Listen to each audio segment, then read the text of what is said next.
Hey everyone, welcome to Riya Talks Gender Equality. This is me, Riya Gar. Today we'll be interviewing Mrs. Saakshi Singla. She is a very amazing family and child counselor. She is a parenting coach and also a gender equality coach. So we'll be having her over here and we'll be discussing a lot of interesting things about her journey about gender equality. And let's just, get into this and know her views. All right. So first of all, welcome to our channel. We are really pleased to have you over here. Thank you so much, Riya. Very, very happy to connect. I think we need so many more people to bring more work in this field. Oh, And absolutely. before you ask me the questions, I wanted to understand a little bit about your channel. Are you Yeah, okay if we definitely. start? Yeah, Yeah. sure. Why not? I'll be happy to say that. Yeah. So, see, basically, I'll tell you, just like few months back, I'm a software engineer by profession, and a few months back, it kind of, happened. I felt a need of starting to speak about gender equality because this is something I believe very strongly. And I thought this is something I could really address. And when I, started my Instagram page, I thought I did it for like 6, 7 months, but then I felt just writing about these things is not going to be enough. We really need to talk about it. So that's how I just started my channel. Even just, I think it's been just 10 days or so. And this is the first interview I'm actually doing with you. So, yeah, sure. So, all right, let's start with your introduction and let our viewers know, what have you been up to through this journey and how does this idea of spreading awareness about equality came to your mind actually? Okay, hi. I am somebody who's been living the space of gender equality for a long time now. In my parenting work, in my counseling work, in my teaching gender studies as a subject in college, gender inequality is something that I've seen people struggling with for now a very long time. And when I talk about gender equality, it's not just women or girls who maybe don't have the same opportunities, or they are expected to be prettier. They're expected to be people who don't really need to provide for their homes, but they need to be the homemakers and the providers for their children forever. Um, so my work goes back to a time when I first started counseling and doing parenting sessions with people, where I felt that anywhere when I dug deep with any of the people that I was working with, there was some amount of gender inequality that they'd seen in their lives, which is why some of their problems are coming in the forefront. For example, a lot of mothers come to me, a lot of middle aged women come to me, and they come with this basic problem that they are not getting what they really, really wanted to one time in their life. And they're wondering, where did it all go wrong? And with the work, when we start the work, very often I see them repeating the same patterns with their girls and their boys. Um, Things like they feeling that they didn't have the opportunities or they had to leave the jobs when they got married because they needed to look after the children. And in most of these cases, I always saw that they would not talk about men or boys having their own set of challenges as well. What do we do with our children? We When we are talking to them and we are what are the kind of compliments that we give them? So when we've got small young kiddos, young girls at home, we are forever worried about their beautiful dresses, how pretty they are looking, And their compliments are all to do with their physical experiences, how they look. So their physical appearance is one of the top complimenting place for parents, society in general. Now, connecting the dots, when these same kids grow up and start fending for themselves and they have their own homes, by the time they come to middle age, they feel that their self-worth lies in them either looking good, and they do the same thing with their girls. See, the things that you've talked about right now has all to do with our childhood and the way that we are brought up actually. So ultimately, once we grow up, our mind starts working that way only, and that's not the fault of a child, because he's learning whatever he's being taught, so it's not their fault, right? And ultimately we just start expecting things in that way.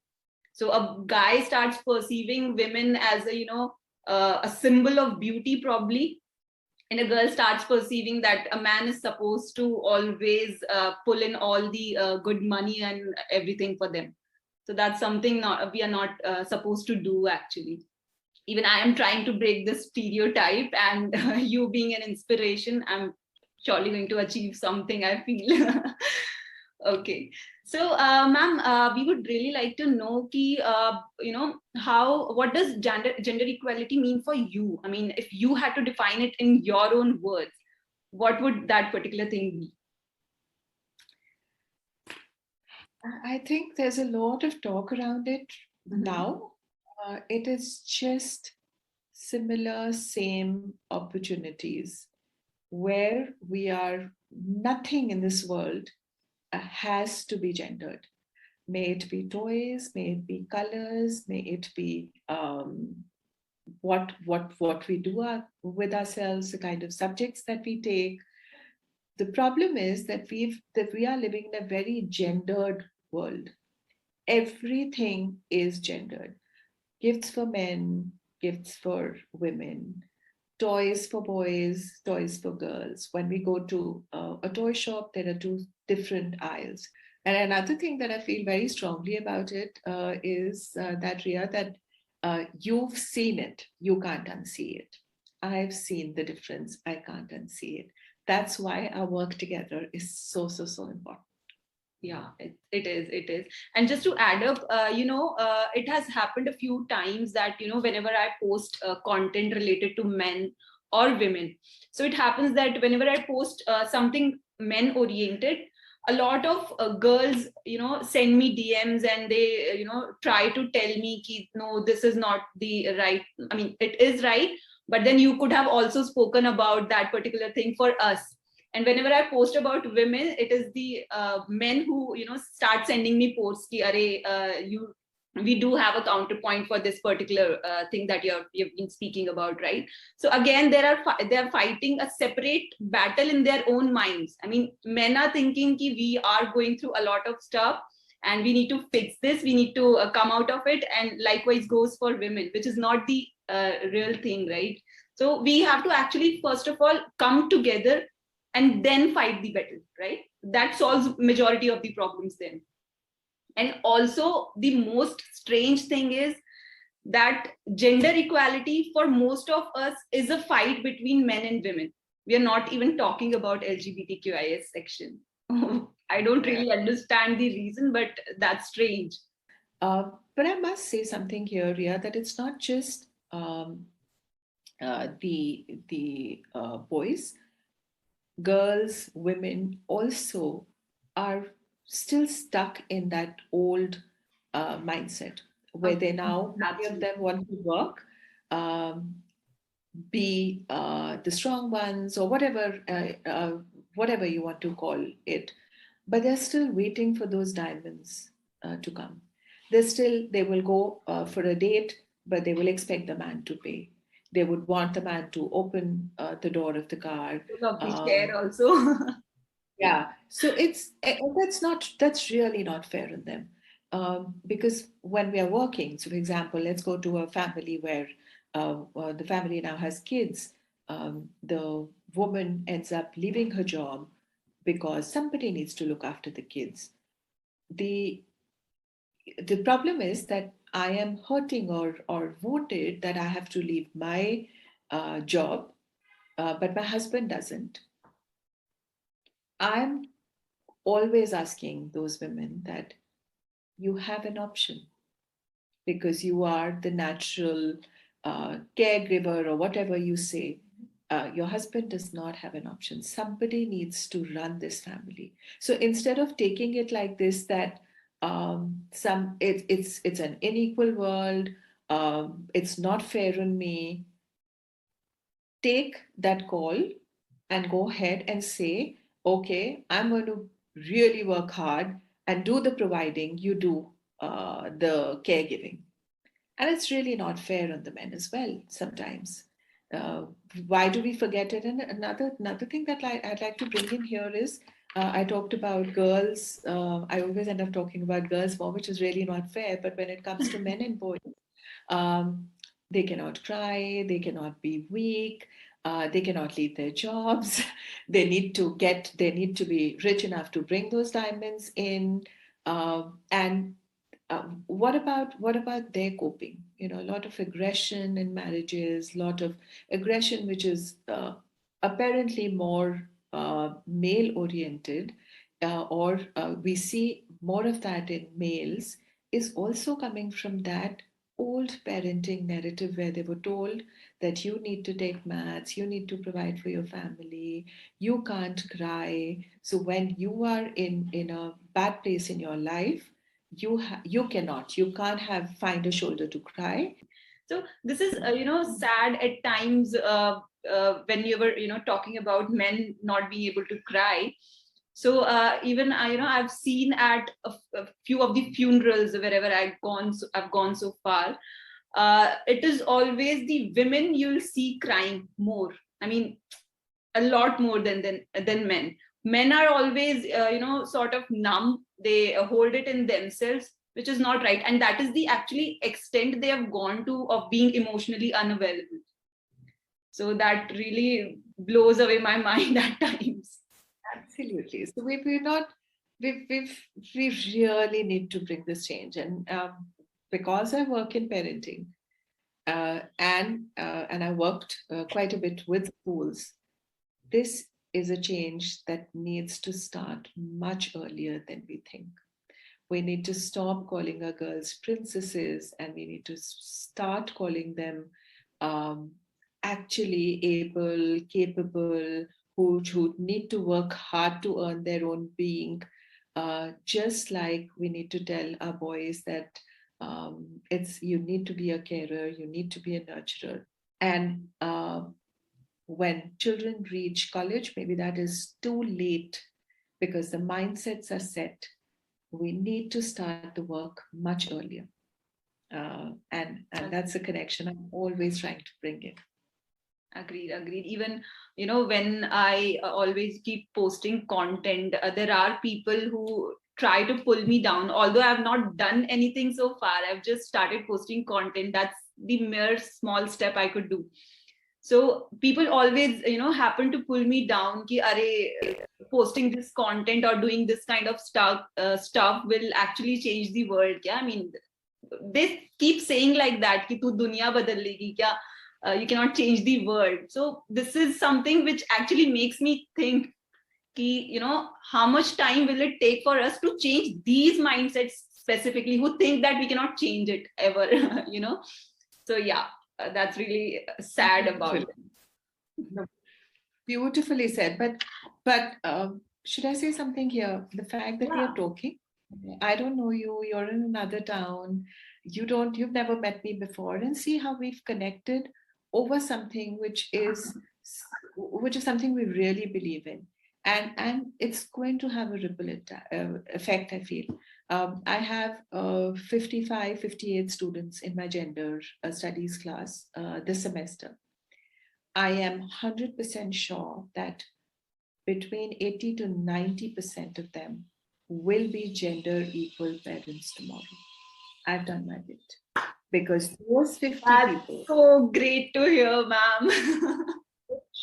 And those 50 people are going to have 2 kids each. That's another 100 people.